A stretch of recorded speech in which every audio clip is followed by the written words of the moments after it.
Hello everyone, welcome back to my channel. If you are new to this channel, thank you so much for stopping by to watch my video today. Please do not forget to click on the subscribe button and also turn up the notification bell. For all my old returning subscribers, thank you so much for watching my videos and for your constant support. I really appreciate. Thank you so much. In today's video, we'll be preparing party fried rice and this roasted chicken.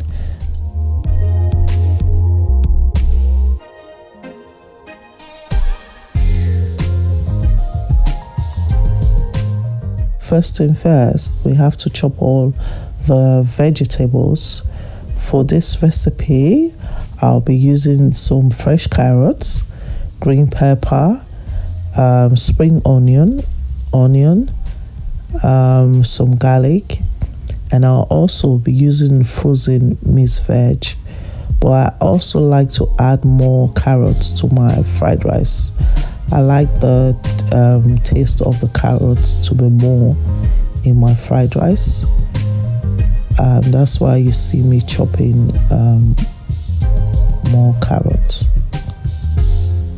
It's optional. You can use frozen vegetables and the green pepper as well.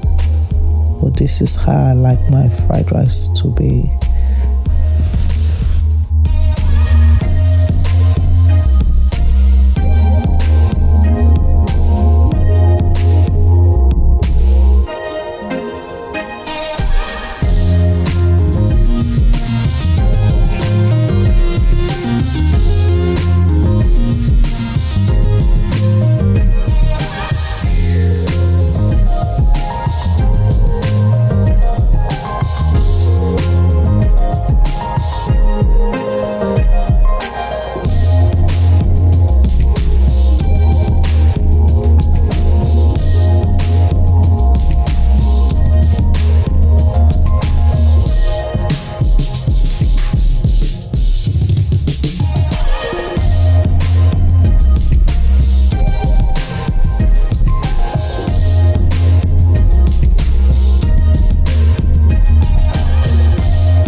Bye.